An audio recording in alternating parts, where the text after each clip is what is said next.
Now broadcasting from the Next Gen Conservative Studio in sunny South Florida, bringing you the latest in politics, current events, and pop culture. This is the Whitfield Report with Sam Whitfield.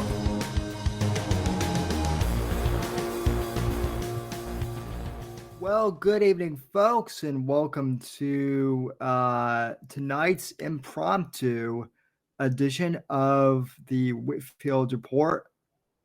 And I'm your host, Sam Whitfield, broadcasting live here from South Florida.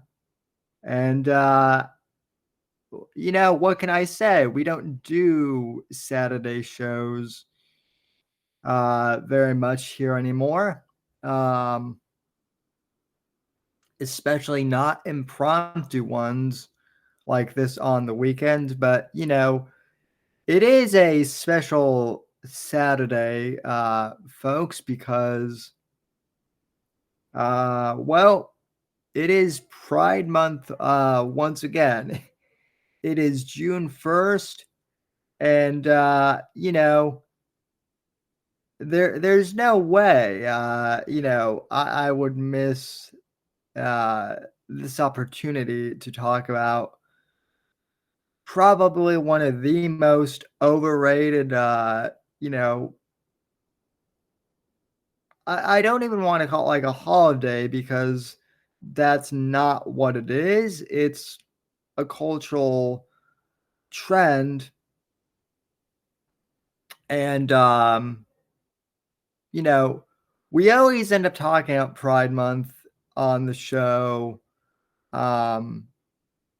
eventually in June, here on the show. So I figured we would just, start it early this year and kind of get it over with. And, it is June 1st, so we'll see what happens. But before we do that, while we're waiting for people to come in, as usual, ladies and gentlemen, you can purchase my book here, The Fourth Estate, available on Amazon, part of the Shadows of Deception saga. We've had pretty great sales on the book for the past couple months, ever since the launch in March. So I really appreciate everyone for buying the book and supporting my endeavors as an author. Really do appreciate it, folks. And without further ado, let's just jump right into it, shall we? And I figured I would start this episode off with kind of lighten the mood a little, so to speak. I think Norm Macdonald actually, he had his anecdotes and his thoughts about Pride Month and the whole, gender-neutral bathroom thing, more specifically. So I thought, what better way to start off Pride Month than with some wise words from the one and only Norm Macdonald, the King. Rest in peace. He was awesome. This is an excerpt from Norm's last comedy special, his final one that came out on Netflix a few years ago, in which he talked about gender-neutral bathrooms. So yeah, let's take a look at this. As a little boy, I went up to my dad. I said, "Dad, I think I'm a little girl." And he said, "I thought you had a cock." I was like, "Oh yeah." You got me. Now, in other ways, my father was very progressive. For instance, we had a gender-neutral bathroom. You know, I used it, my brother used it, my sister used it, my mother used it. Anybody, didn't matter what gender you were. So that was his good side, you know. His evil side was this crazy idea he had that having a cock had something to do with being a boy. I don't even know, you know, where you could come up with such an idea. Nowadays, we can't even wrap our heads around that kind of thinking. But people used to actually think that. And that's something. Now, the only reason I tell you that is to show how hateful we were back then. So that was the great and powerful Norm Macdonald, and he will be missed absolutely, ladies and gentlemen. And that special was released like in 2021, I think, on Netflix. And you know, still gold, Norm. Still gold. We miss you, and we're sure that you're laughing at everything is going on in the world. I would have loved to have heard what Norm had to say about the whole, you know, OJ Simpson death thing. I'm sure he would have had something to say about it. You just know he would have, if he had still been alive. And in fact, like I saw several headlines and whatnot from the Babylon Bee, you know, with like jokes about him coming back for one day only to do OJ jokes. But without further ado, ladies and gentlemen, that's just a way to, you know, that's just a warm up. And again, this show isn't going to go for too long. I just kind of wanted to do a bit of an impromptu show. But I would like to read this post of mine from Substack, which I wrote a year ago, because as far as like what my opinion on Pride Month is, people ask me this every year. And so last year, I decided to write a blog post about it and just put it out there for people to read. And I've literally like copied and pasted this for people a couple of times today, but I figured it would go. I figured it would you know, it's worth going over again, because yeah, Pride Month. What you have to understand is I don't hate gay people. I have gay friends. My whole criticism of June being Gay Pride Month is it's overrated. That's literally been my criticism of Gay Pride Month for like the last decade. I was willing to kind of like not go along with it, but I understood their case a little bit more before gay marriage got legalized. But like now, they basically have everything they wanted, right? So that's been my whole issue. Is because they have everything that they quote unquote said they wanted initially, and yet they still feel the need to complain. So this is from my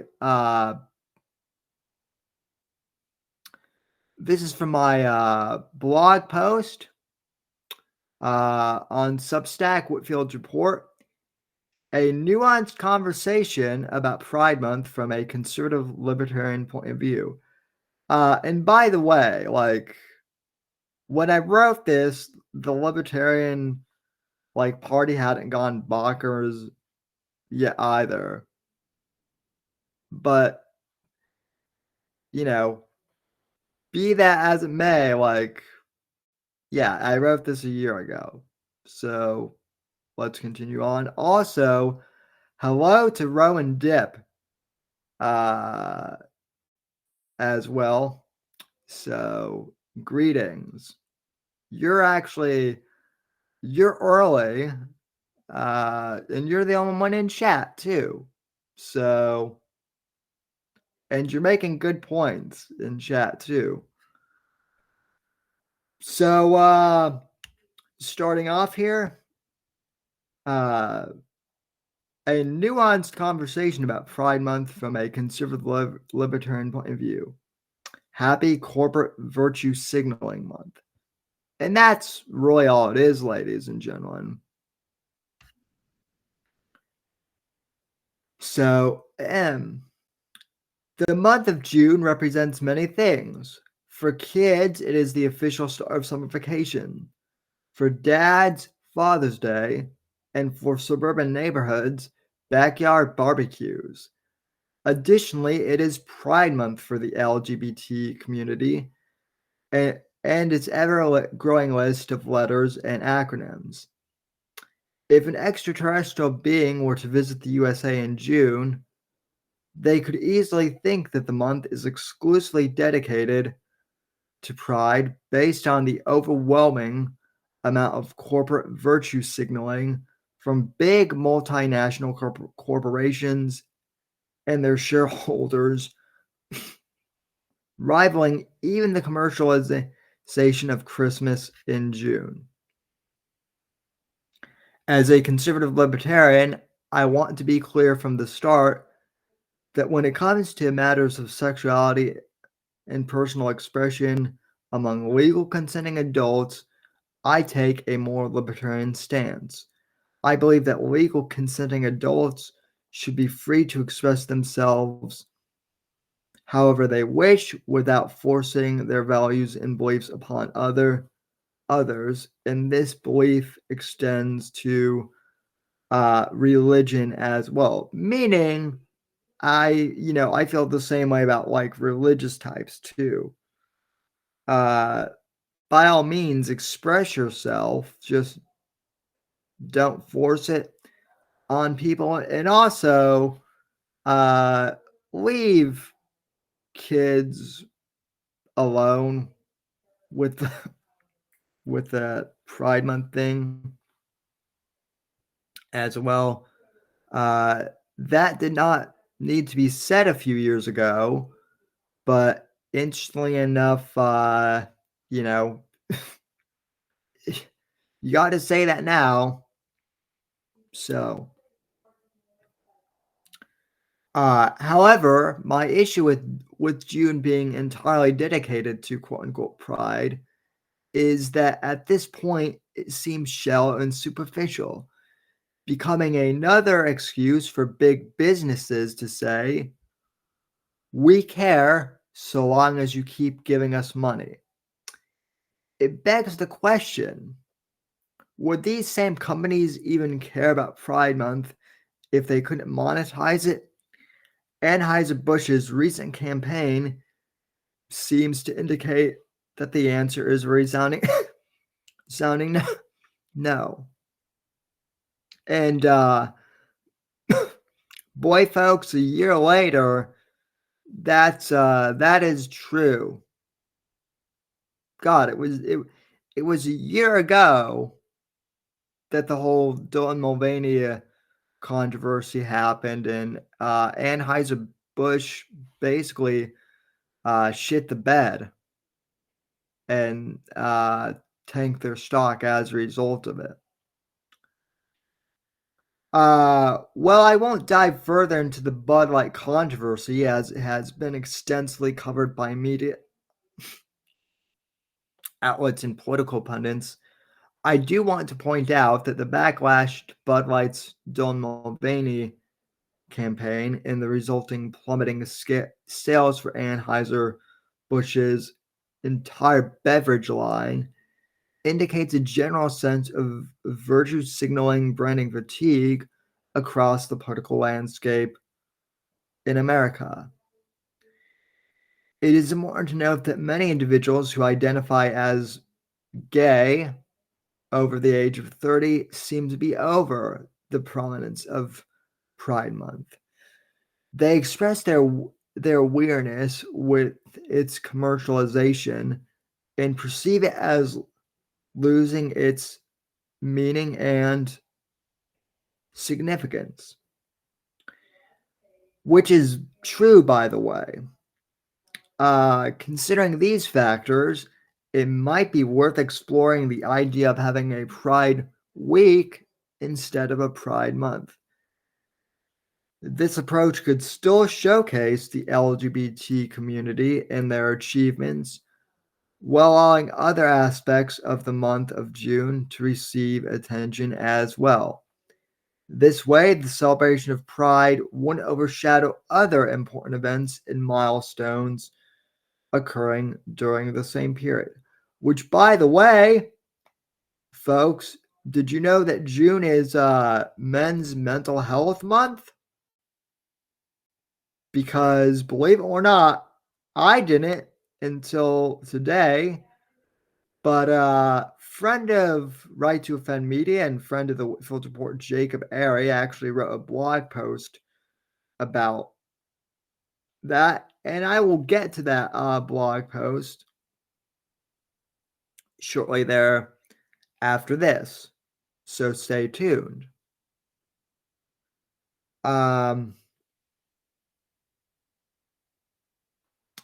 Let's continuing on. Pride Month has undoubtedly played a vital role in raising awareness about the struggles and accomplishments of the LGBT community. It has helped foster conversations about equality, acceptance, and the importance of diversity. However, it is essential to recognize that societal dynamics change over time, and what may have once been a powerful and necessary movement can evolve into something that requires reevaluation. From a conservative libertarian point of view, it is crucial to strike a balance between personal freedom and social harmony, respecting the rights of individuals to express themselves while considering the broader societal implications is a complex challenge. Finding this balance will allow for a more nuanced and inclusive conversation about Pride Month that goes beyond superficial virtue signaling. As we navigate the future, it is essential to approach discussions about Pride Month with an open mind, considering different perspectives and striving for genuine understanding. Only through respectful dialogue and mutual respect can we hope to find common ground and promote a society where individual liberties and collective well-being coexist harmoniously. And there you have it, folks. That is my piece from last year regarding Pride Month. I like I said, I like to share that around every once in a while, and I thought with it being June 1st, it would be a good way to, kick off the month and to really, for me, this is the beginning and ending of the whole Pride Month conversation. This right here is the beginning and end for me. Now, folks, notice that at the end of the post, I say it's important for respectful dialogue and mutual respect to occur. All right. However, when a transgender individual, because this really boils down to not even the gays or the lesbians, it really, when it comes down to it, my issues are with a lot of these trans activists.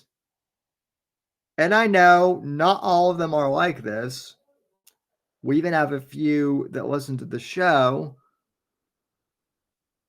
But when I see these radical activist types who are saying my pronouns are X, Y, and Z, and sometimes that's literally what they say, and you must refer to me as that, or otherwise you're a bigot. When they start forcing their stuff, as many of these trans activists do, they're not being respectful, and they obviously have no respect for you because they're trying to force their views on you. And this is what it really comes down to, right? If they weren't forcing pronouns on other people and also saying just blatantly sick things like all your, we're going to turn all of your, kids gay and whatnot. If if it if it weren't for the loudmouth activist types doing all of that, most straight people, and I venture to gather that most gay people who have become disenfranchised with Pride Month wouldn't have an issue. But it's the constant pushing of boundaries and invading others people's personal space, sometimes literally, that is absolutely pissing people off. There's really no other way to put it. I see Max and Chibi are in chat, so welcome. Max, you are free to jump in if you want. I did put the link in the description. Not quite ready for an ad read yet, but while I do have you here, folks, I do want to point out real quick that in addition to Rumble, I'm also streaming this on my locals community, which is my paywall community.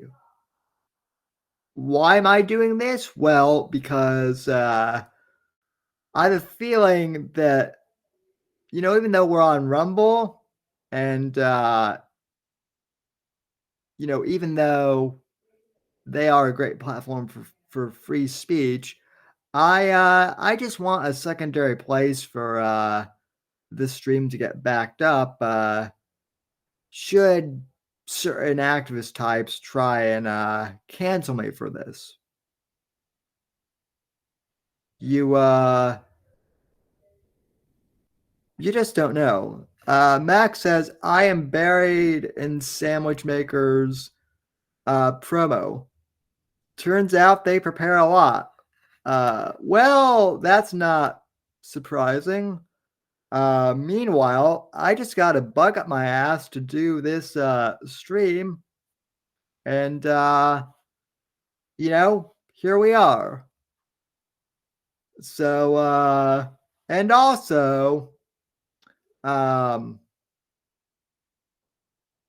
you know, like I said, things are getting a bit ridiculous, so I figured it would be good to talk about this. Chibi says, I'm seeing friendships breaking up over this month.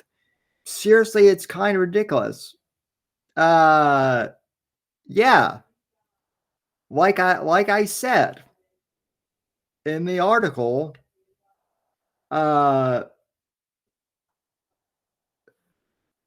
we do need to have open, respectful dialogue and mutual respect.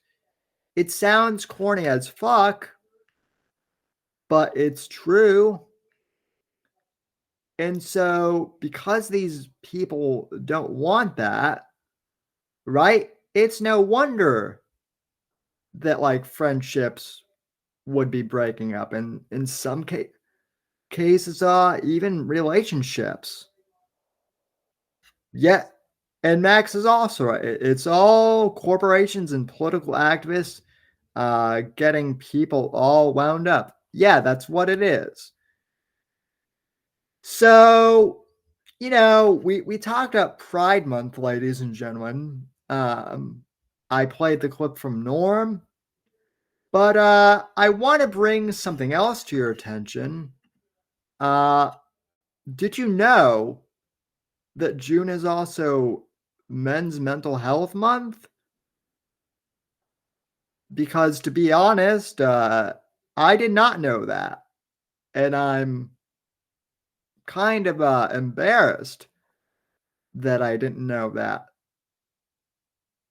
But, that's what happens when you have a giant corpo, media machine that puts, Pride Month in front of everything.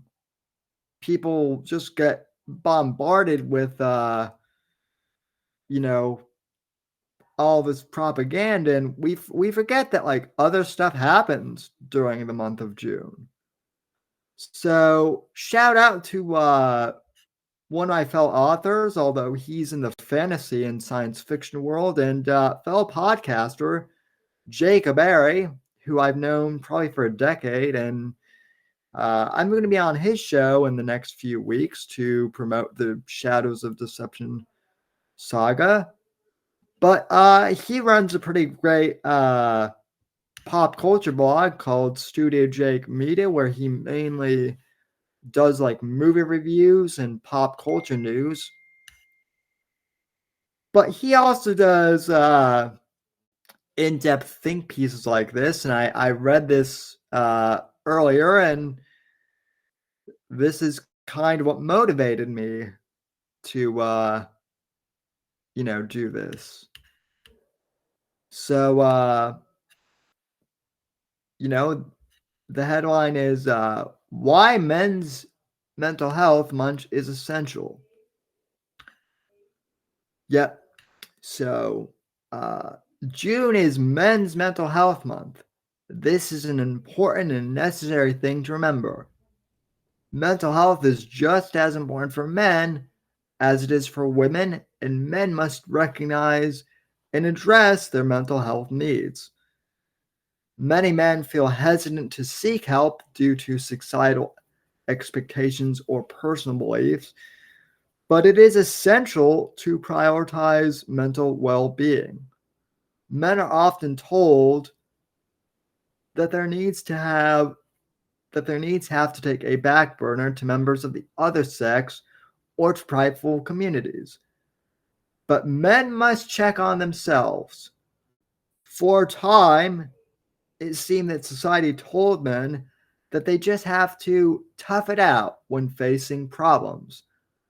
But not everything is so cookie cutter when it comes to mental health. It is okay to seek help.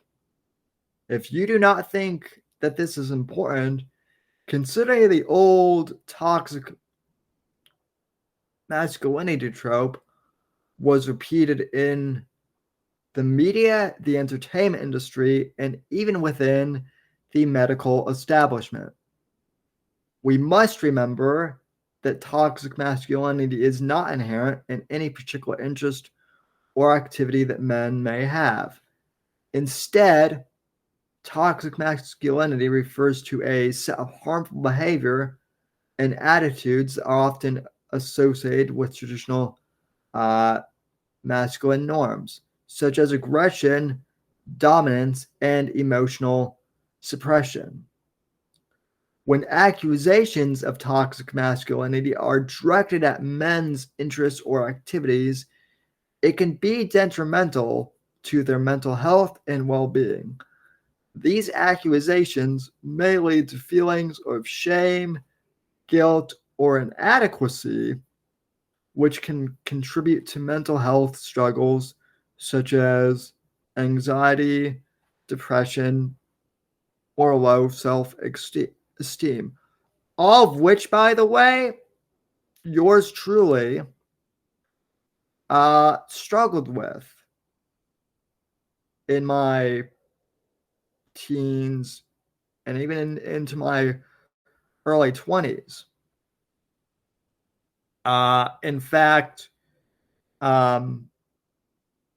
just last year, I was seeing a therapist for some family relationship issues I was having. And it helped me through, helped me to get clarity on some issues that I was struggling with, and I'm a lot better for it. So just kind of putting that out there. I know it's the internet, and I'm sure some people will ridicule me for that.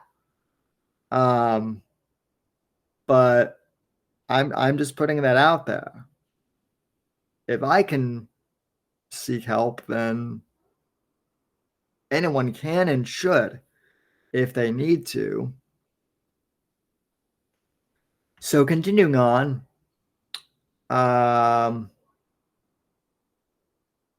it is crucial to separate the concept of toxic masculinity from the interest in activities that men may enjoy. By recognizing that interests and hobbies are not inherently toxic, men can engage in these activities without fear of judgment or shame. Instead, it's essential to focus on promoting healthy expressions of masculinity that prioritize emotional intelligence, empathy, and self-awareness. Which, again, folks, going back to a few weeks ago, like, this is one of the things that, like, Max and I and Morpheus were all saying. This right here is, like, why the Boy Scouts was so beneficial to all of us. All three of us have talked about how we struggled as young men growing up in various different ways. Max didn't have a supportive family, at all, at least not his parental unit, and he's been open about that.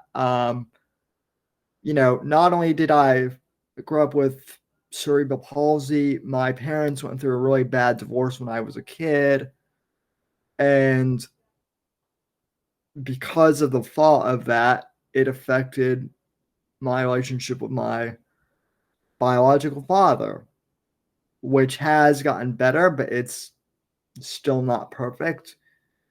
And so Boy Scouts for, for both of us and even for Morpheus, was really an anchor for us, I think. But anyway, where was I? I did the same thing of going off on a tangent. Oh yes. Instead, it's essential to focus on promoting healthy expressions of masculinity that prioritize emotional intelligence, empathy, and self-awareness. In doing so, we can create a more inclusive and supportive environment for men to explore their interests in hobbies without fear of being labeled as toxic or harmful. This can ultimately contribute to improved mental health and overall being for men. When it comes to seeking help, there are several options available, such as therapy, counseling, ministry, or support groups. Therapy and counseling can provide an opportunity to discuss personal issues with a professional. They can provide a supportive and non judgmental environment for men to explore their emotions and experiences. Uh, Cognitive behavior therapy, for example, can help men identify and challenge negative thought patterns that may be contributing to their mental health struggles.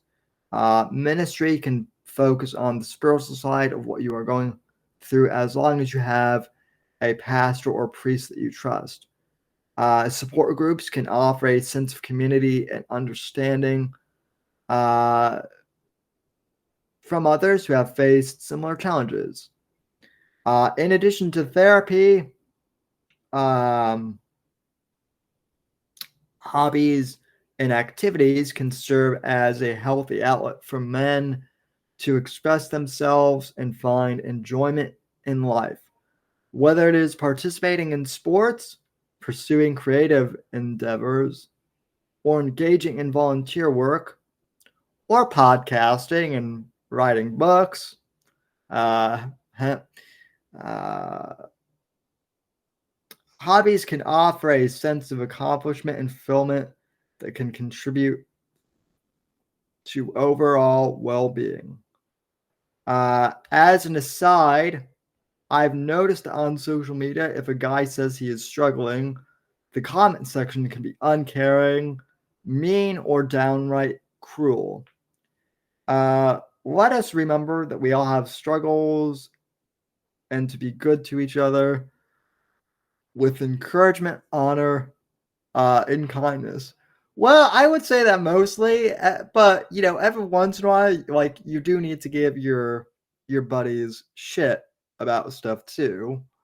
Uh, Granted, if if you have friends that you could do that with, right? Prioritizing mental health is essential for men, as it can lead to improved relationships, increased self awareness, and a greater sense of well being. By seeking help when needed, engaging in hobbies, and prioritizing self care, men can take steps to improve their mental health and overall quality of life. Uh, Geez, Jacob, I had no idea that you wrote this long, but I appreciate it. Remember, having men with a grasp on their mental health is crucial for everyone, and seeking help when needed is a sign of strength and resilience. Uh, that is why June is important. If you are another guy is struggling with their mental health, don't hesitate to reach out for support. Together, we can build a more aware and understanding world for all. And then this is just, promo stuff here. But I think that that's a pretty good piece, actually. And I hadn't read it all the way through. But it it is time, ladies and gentlemen, to do an ad read.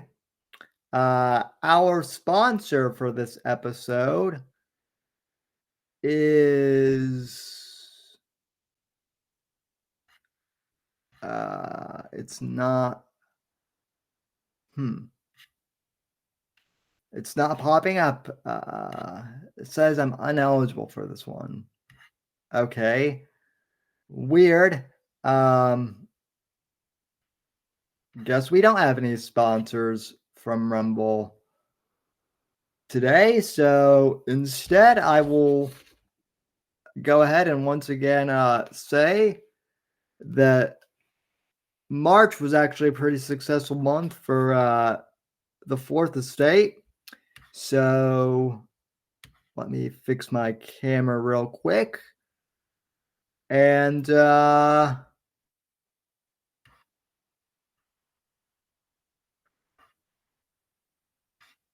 you guys can actually see. There we are. The beautiful cover art here. I think it is one of the best things I've written, if I do say so myself. Thanks for everyone who purchased the Fourth Estate. And you can also buy the first edition of Shadows of Deception here on Amazon as well. In paperback and ebook and audiobook. So thanks to everyone who has supported my endeavors as an author, and thanks for supporting me. And for those who are wondering, I will possibly have the pre-order page for the Dogs of War set up pretty soon. So be on the lookout for that. And also, I confirmed today that good friend and fellow author, friend of the show, Eric Bishop, will be joining Max and I live on Tuesday, June 18th for the launch of his book, Breach of Trust, which you can order on Amazon right now. And his first book, The Body Man, is actually on sale this weekend for $2.99 as an ebook on Amazon Kindle. So if you haven't read any of Eric's work yet, I highly recommend you do so. It is well worth the time to read it, ladies and gentlemen. And he's a great author, and I'm looking forward to having him back on once again to discuss things with him and his latest endeavor. So, and yes, sponsored by Sam's awesome shirt, which, by the way, I do wear this in the summer every week or every weekend. And you want a pride flag? This is my pride flag, ladies and gentlemen. This is the only pride flag that matters. So, well, unless anyone else has anything to say, I think we might wrap this up. I do know that Apex said he might jump in here, and I do see you in chat, sir. So if you want to jump in, feel free to. I put the link in the group chat. But if not, I guess we'll call it a night. And be sure to tune in to the Sandwich Makers tonight at 10 p.m. Please go and support the Sandwich Makers over on the RTO media channel over on Rumble. Because if you don't, See, Max like keeps threatening to hobble me if I don't finish the Dogs of War by the end of the summer. But what you guys don't know is Maxine Sand has like threatened to hobble Max if he does a bad job of like operating the controls for the sandwich makers, which is probably why he's not here now. They probably like literally have him chained to his desk with shackles and whatnot. And Maxine has her cattle prod out. Probably.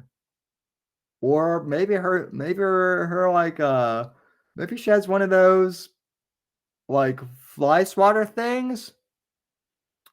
Yeah, that you like that you can zap flies with.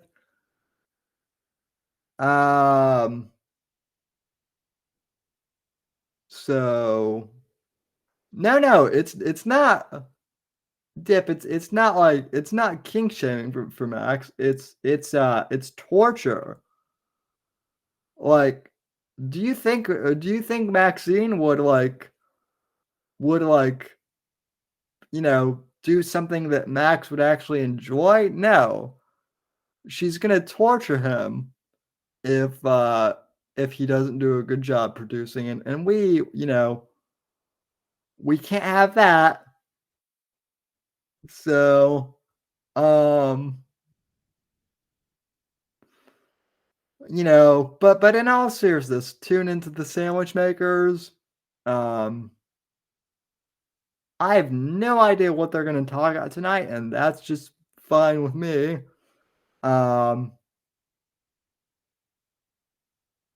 of course, I don't know what I'm talking about on my show like until half an hour before most times. So you ladies are putting this show to shame by doing show prep, which now motivates me to do show prep.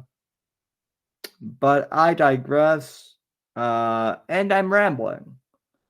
So I'm going to end tonight's show. Thank you all for tuning in, especially with, no notice. And